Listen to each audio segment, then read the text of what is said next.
오늘 이 말씀은 예정론이라고 하는 중요한 주제를 다루고 있습니다. 6절에 보면 그러나 하나님의 말씀이 폐하여진 것 같지 않도다. 이스라엘에게서 난 그들이 다 이스라엘이 아니요.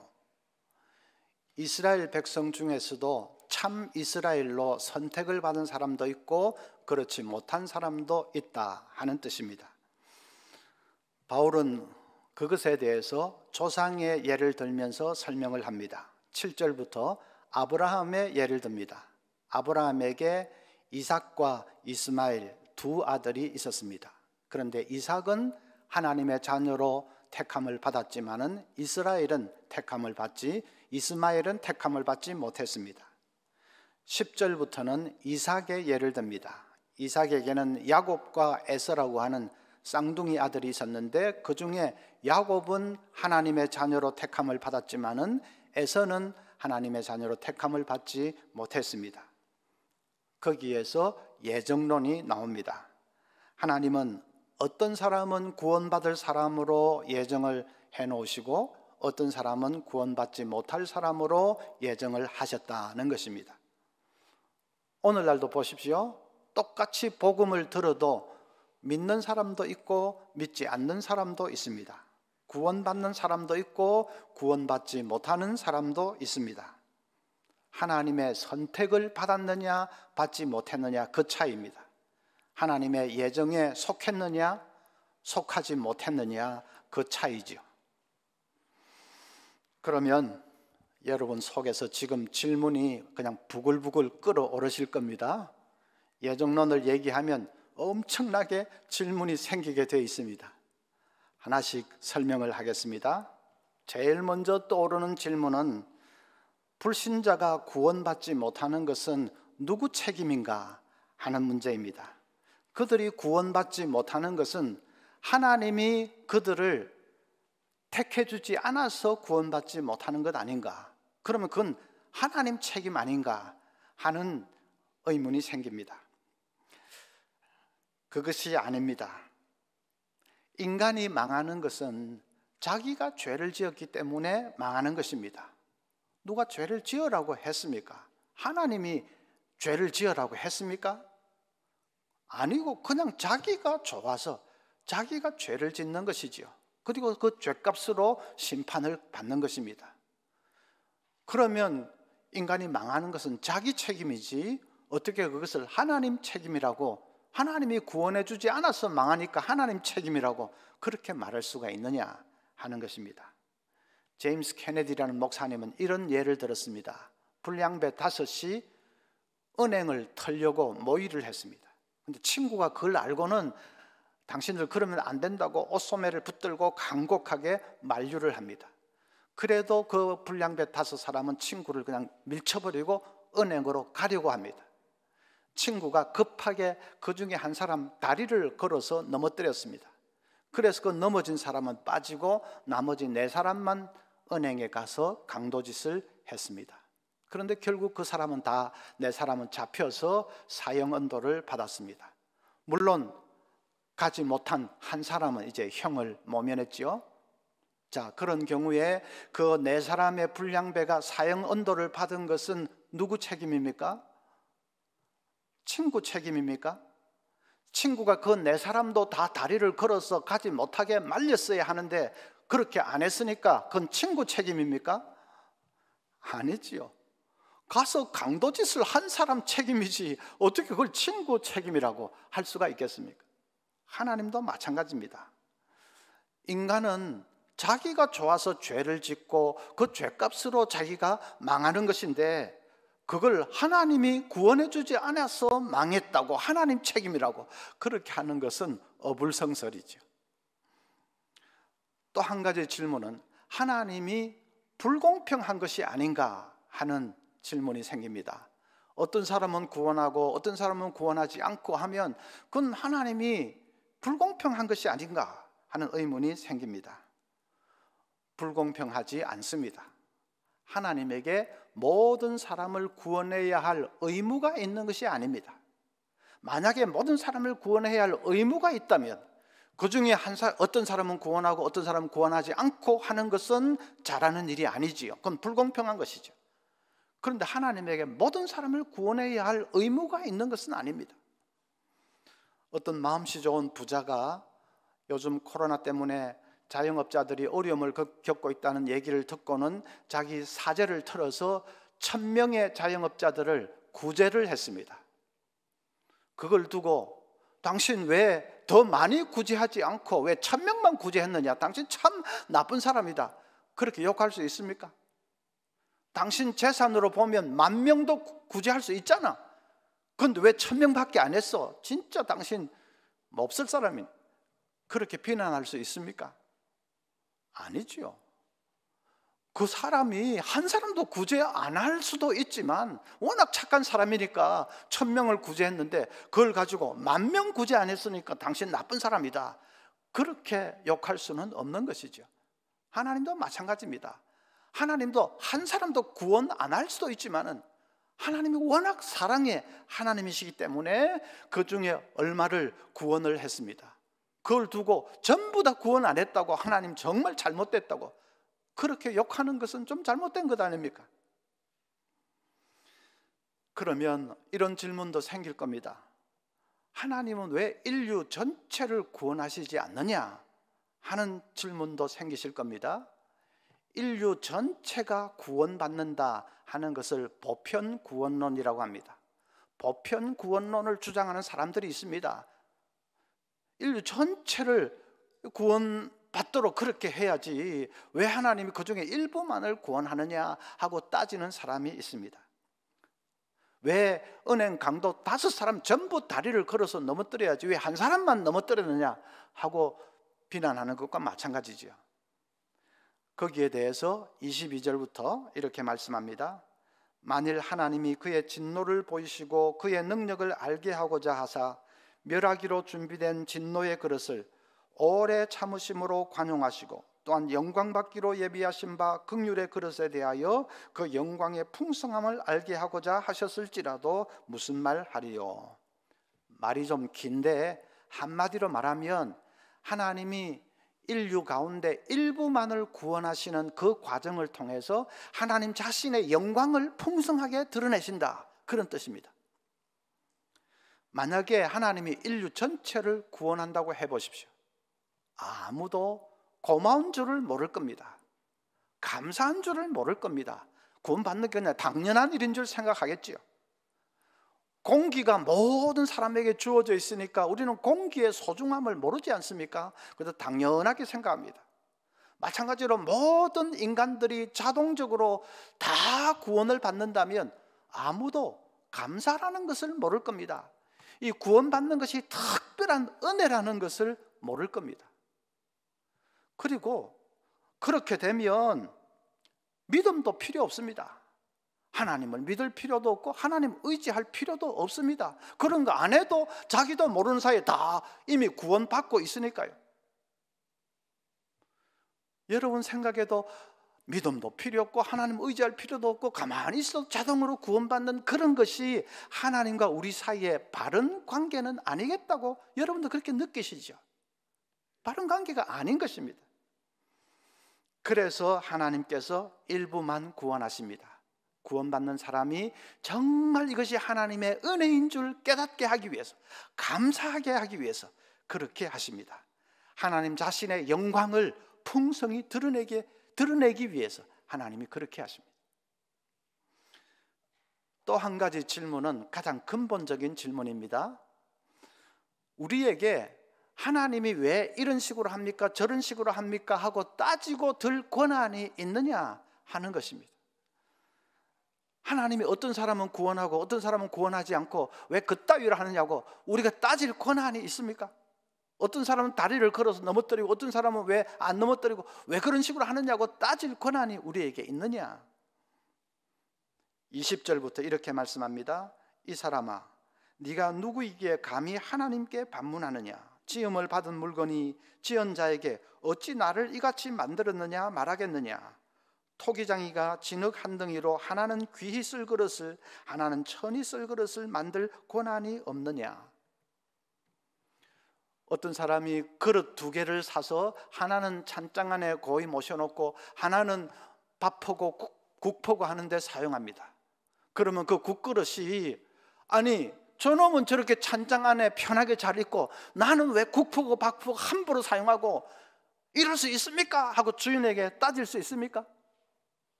주인이 뺨 따고부터 때리겠죠. 이놈이 미쳤나? 무슨 말을 하는 거야? 내 마음이다. 그러지 않겠습니까? 하나님도 마찬가지신 거죠. 자, 지금까지 예정론에 관해서 야기될 수 있는 여러 가지 질문들을 우리가 생각을 해보았습니다. 그러면 이제 예정론의 유익에 대해서 한번 생각을 해보겠습니다. 예정을 믿는 것이 왜 중요한지 그것을 같이 나누어 보겠습니다. 첫째로 예정론은 우리에게 구원의 확신을 안겨줍니다.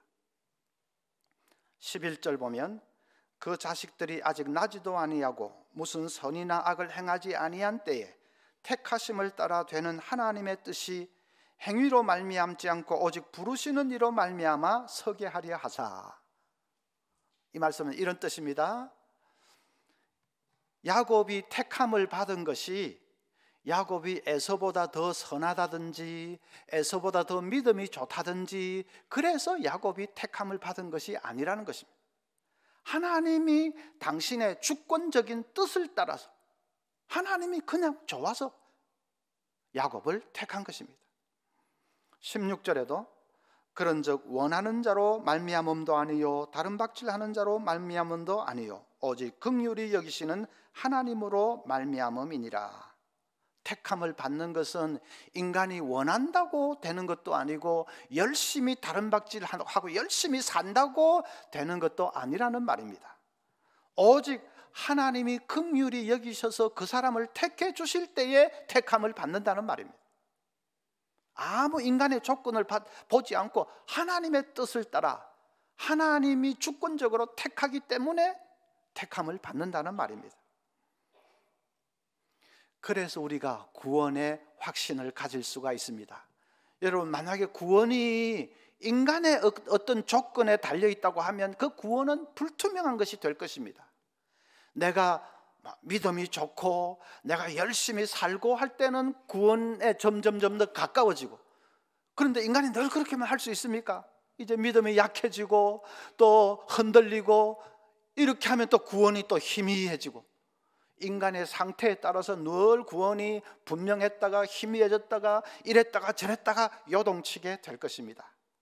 그러나 그런 식으로 되는 것이 아니라, 구원은 나의 조건에 달려있는 것이 아니라 하나님께서 우리를 기뻐하셔서 예정을 해주셨기 때문에 우리가 구원받는 것입니다.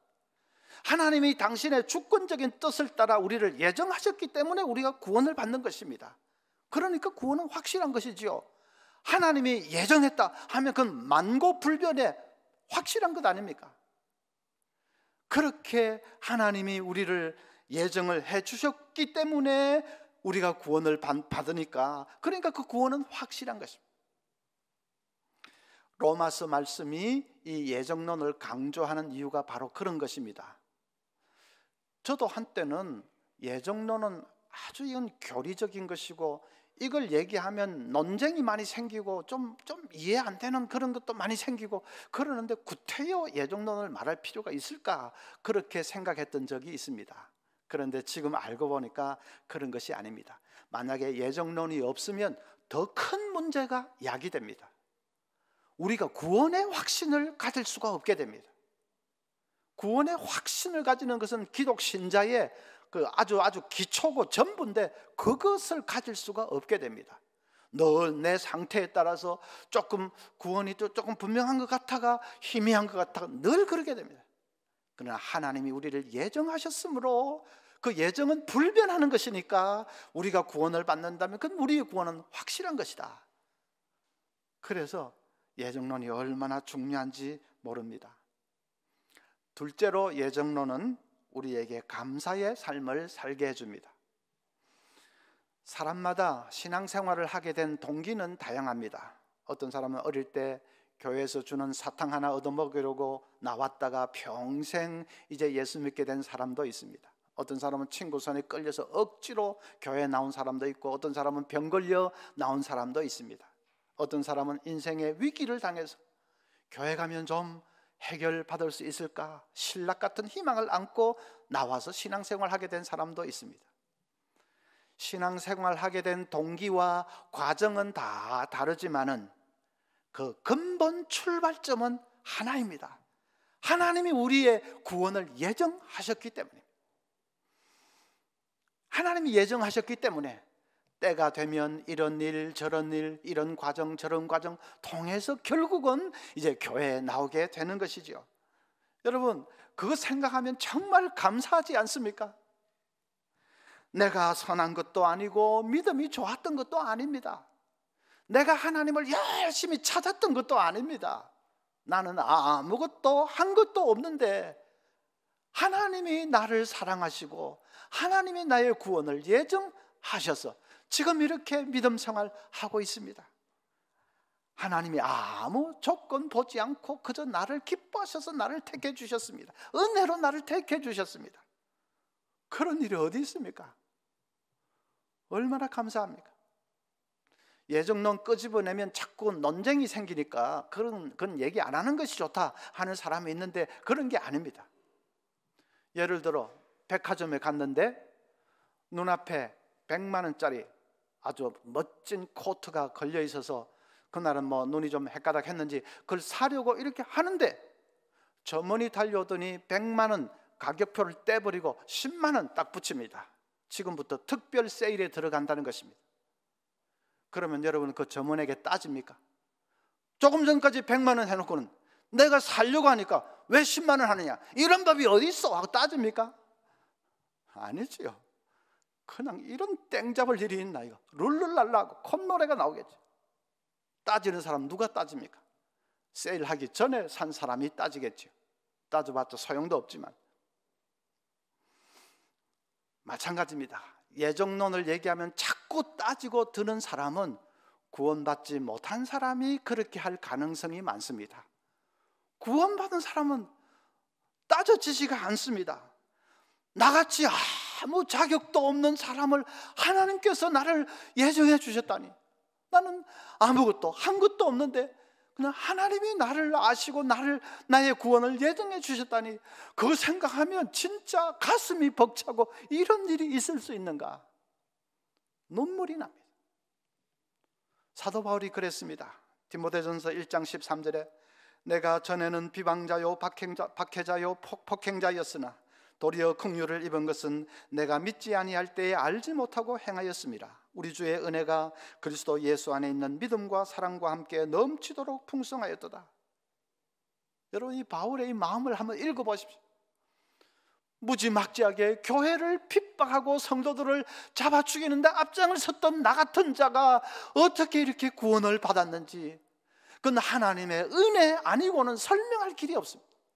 하나님이 나를 예정해 주셨다는 거 아니고는 설명할 길이 없습니다. 그래서 우리 주의 은혜가 넘치도록 풍성하였도다, 바울이 그렇게 고백하지요. 이 고백을 맹숭맹숭한 눈으로는 하지 않았을 것입니다. 눈물을 흘리면서 고백을 했을 것입니다.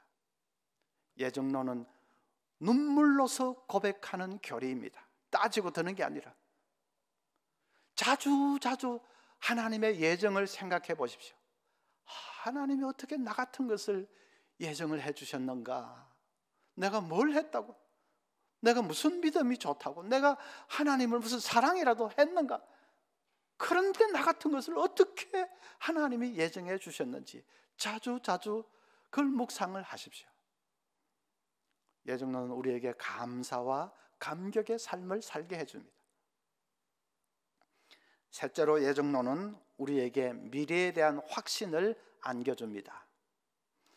사도 바울은 다메섹으로 가는 길에 부활하신 예수님을 만나서 구원을 받았지요. 초신자 때는 그런 줄로만 알았습니다. 길 가다가 우연히 예수님을 만나서 구원받은 줄 알았습니다. 그런데 신앙이 깊어지니까 그게 아니고 하나님이 엄마 태중에서부터 나를 예정하셨다는 것을 깨닫게 되었습니다. 갈라디아서 1장 15절에 그러나 내 어머니의 태로부터 나를 택정하시고 그의 은혜로 나를 부르시니가 했습니다. 그러다가 신앙이 더 깊어지니까 에베소서 1장 4절에 곧 창세전에 그리스도 안에서 우리를 택하사 했습니다. 태중이 문제가 아니고 창세전에 하나님이 나를 예정해 놓으셨다 하는 것을 깨닫게 된 것입니다. 우리도 마찬가지입니다. 초신자 때는 내가 우연히 병 걸려서 그것 때문에 예수 믿게 된 줄로 알았습니다. 그런데 신앙이 깊어지니까 그 병마저도 나의 구원을 위한 하나님의 섭리인 것을 깨닫게 됩니다. 신앙이 더 깊어지면 병이 문제가 아니라 내가 엄마 뱃속에 있을 때부터 하나님께서 나를 낳으시고 내 인생의 길을 예비해 놓으셨구나 하는 것을 깨닫게 됩니다. 신앙이 더 깊어지면 엄마 뱃속이 출발점도 아니고 창세전에 하나님이 나를 사랑하시고 하나님이 나를 하시고 하나님이 나를 예정하셨다는 것을 깨닫게 됩니다.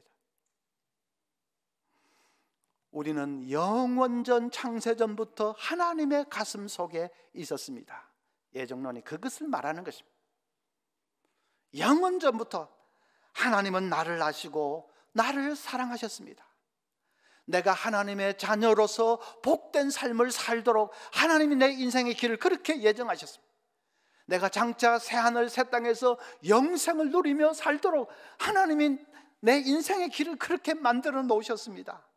그 예정의 궤도를 따라 우리는 한 걸음 한 걸음 걸어가는 것입니다. 그래서 우리에게 우연이라는 것은 없습니다. 우연한 일이 덮쳐가지고 나를 그냥 망하게 했다 그런 건 없습니다. 재수가 나빠가지고 내가 이 모양 이렇게 복상 망했다, 재수라는 것은 없습니다. 하나님이 우리를 예정하셔서 그 길을 나가는데 옆에서 뭐 하나님도 모르는 것이 쑥쑥 들어오는 재수와 뭐 운명과 그런 게 쑥쑥 들어오고 그런 것이 아닙니다. 그럴 수가 없습니다. 팔자가 나빠서 나는 할아버지도 암으로 돌아가시고 아버지도 암으로 돌아가시고 나도 암으로 죽을 거야, 그게 내 운명이야, 그런 것은 없습니다. 팔자가 나빠서 이혼할 팔자다, 우리 어머니도 이혼했잖아, 그런 팔자는 없습니다. 하나님도 모르는 팔자가 어디 있습니까? 있다면 하나님이 우리의 길을 정해놓으신 예정만이 있을 뿐입니다. 그 예정을 따라 한 걸음 한 걸음 나아가도록 인도하시는 하나님의 인도만이 있을 따름입니다. 팀 켈러 목사는 현존하는 C.S. 루이스라고 불릴 정도로 지적으로나 영적으로나 탁월한 목사님입니다. 그분이 자기 리디머 교회에서 설교를 하면서 자기가 지금 이 교회에서 목회하고 있는 것은 워터게이트 사건 때문이다, 그런 말을 했습니다. 교인들이 깜짝 놀랐지요. 워터게이트 사건은 미국 정치사에 감추고 싶은 부끄러운 사건 아닙니까? 그것 때문에 닉슨 대통령이 하야하기까지 한 아주 좀 추악하고 부끄러운 사건이죠. 그런 불미스러운 사건 때문에 내가 지금 이 교회에서 목회하고 있습니다 하니까 교인들이 그게 무슨 말인지 전부 어리둥절했습니다. 목사님 말씀이 이렇습니다. 자기가 신학생 때 웨스트민스터 신학교 다니고 있을 때 교수님 한 분이 자기에게 장로교 목사가 되라고 설득을 했답니다. 그 교수님이 그렇게 안 해주었으면 자기는 이상한 교단으로 빠져가지고 지금쯤 이상하게 됐을 수도 있는데 그 교수님이 설득을 해서 그래서 그때 장로교 목사가 되기로 결심을 했다는 것입니다. 그 교수님은 영국 사람인데 미국에 이 웨스트민스터 신학교 와서 가르칠 수 있었던 것은 비자를 받았기 때문이죠. 그 당시는 비자 발급이 어려웠는데 그래도 비자 발급을 받을 수 있었던 것은 국무부에 있던 직원이 도와주었기 때문입니다. 그 직원이 도와준 것은 그 신학교에 대통령의 친척이 다니고 있었기 때문입니다. 그 대통령이 될 수 있었던 것은 전임자였던 닉슨이 워터게이트 사건으로 물러났기 때문입니다. 무슨 말인지 아시겠죠? 닉슨이 워터게이트 사건으로 물러났기 때문에 새 대통령이 들어섰고, 그 새 대통령의 친척이 신학교에 다니고 있었기 때문에 국무부의 직원이 이 교수가 비자 받을 수 있도록 도와주었고, 그래서 비자를 받았기 때문에 영국 사람이 미국 신학교에 와서 가르칠 수 있었고, 그 교수가 이 팀 켈러에게 장로교 목사가 되라고 설득을 해주었기 때문에 장로교 목사가 되어서 오늘날 리드머 교회에서 목회하고 있으니까 워터게이트 사건 때문에 목회하고 있다, 그렇게 말할 수 있는 것 아닙니까? 워터게이트라는 불미스러운 사건 때문에 지금 팀 켈러 목사님은 수많은 사람들에게 은혜를 끼치고 있고 그들을 구원의 길로 인도하고 있습니다. 무슨 말이지요? 우리가 보기에는 나쁜 사건, 좋지 않은 일 같은 것마저도 하나님은 다 사용하실 수 있다는 말입니다. 나쁜 일 같아도, 아주 그냥 망하는 일 같아도 하나님은 그것을 사용하셔서 놀라운 일을 이루실 수 있습니다. 하나님의 예정을 이루어 가시기 위해서 하나님은 그렇게까지 사용하실 수도 있다는 말입니다. 잠언 16장 9절 말씀 같이 읽어보겠습니다. 가정에서도 자 큰 소리를 읽으십니다. 시작. 사람이 마음으로 자기의 길을 궤갈지라도 그의 걸음을 인도하시는 이는 여호와시니라. 아멘. 아멘. 걸음을 인도하시는 이는 우리 하나님이십니다. 그래서 나는 망했다고 그냥 비명을 지르지만은 하나님은 그 실패마저도 사용하셔서 선이 되도록 우리의 걸음을 인도하십니다. 우리는 절망하고 우리는 끝났다고 그렇게 낙심해도 하나님은 그 위기마저도 사용하셔서 전화위복이 되도록 하실 수 있도록 우리의 걸음을 하나님이 인도해 주십니다. 여러분, 우리의 미래가 재수에 달려있는 것도 아니고 운명에 달려있는 것도 아니고 좋으신 우리 하나님 아버지의 손에 있다는 거 얼마나 감사합니까? 얼마나 든든합니까? 어떤 목사님이 결혼 25주년을 맞아서 기념으로 중국 여행을 갔습니다. 평소에 좀 알고 지내는 중국 친구들 불러 모아가지고 어느 식당에서 축하연을 합니다. 그 자리에 중국에서는 유명한 자오이라는 화가도 참석을 했습니다. 자리가 한창 무르익으니까 이 화가가 큰 도화지를 가지고 오더니, 자, 이렇게 모처럼 우리 친구들이 모였으니까 기념으로 우리 합작해서 그림을 그립시다 제안을 합니다. 다 좋다고 하면서 이제 목사님이 주인공이니까 목사님 먼저 붓을 들고는, 목사님은 그림의 문외한입니다. 그래서 짝대기만 몇 개 이렇게 쭉쭉 그었습니다. 그 다음 다른 사람은 그 옆에 산도 그리고 꽃도 그리고 했습니다. 마지막으로 자오이 화백 차례가 되었습니다. 이 화가가 말을 2필 그렸습니다. 그리고는 붓을 몇 번 손질을 하는데 사람들이 깜짝 놀랐습니다. 명화가 된 것입니다. 그 아마추어들이 아무렇게나 짝대기 쭉쭉 그려놓고 산도 막 이래 아무렇게나 그려놓은 그 그림에다가 화가가 몇 번 이렇게 붓칠을 하니까 진짜로 명화가 됐습니다. 화가가 그 옆에 화제를 쓰는데, 인생은 험한 길이다. 그러나 두 사람이 같이 한 길이기에 외롭지 않았다. 물론 한자로 그렇게 썼겠죠. 그래 화제를 그렇게 쓰니까 진짜로 근사한 그림이 됐습니다. 그 그림은 목사님 댁에 아주 소중한 가보가 되었다고 합니다. 여러분, 우리 인생 길이 꼭 그렇습니다. 내가 살아온 삶을 보면 실수투성이었습니다. 그냥 엉망으로 산 적도 있고 허물도 시행착오도 많았습니다. 그렇게 형편없는 삶이지만은, 그러나 하나님의 손에 붙들리면 그 인생도 명화가 될 수 있을 줄로 믿습니다. 우리는 이미 하나님의 손에 붙들린 사람들입니다. 언제요? 창세전부터 우리는 하나님의 손에 붙들린 사람들입니다. 하나님이 우리의 삶을 예정해 놓으셨습니다. 그 예정을 따라 나아가도록 한 걸음 한 걸음 하나님이 인도하십니다. 나쁜 일처럼 보이는 일도 다 그 예정을 이루는 방향으로 가도록 하나님이 그렇게 우리를 인도해 주십니다. 우리의 인생이 작품이 되고 명화가 되도록 하나님이 인도해 주십니다. 그 하나님만 바라보고 여러분 담대하게 나아가시기를 바랍니다. 눈으로 보이는 것은 뭐 험하고 날마다 들려오는 소식, 사나운 소식들. 그러나 그것만 있는 것이 아니고 우리 하나님이 내 인생의 길을 아시고 하나님이 인도하신다는 것을 믿고 기쁨으로 담대하게 나아가는 우리 모두가 될 수 있기를 바랍니다.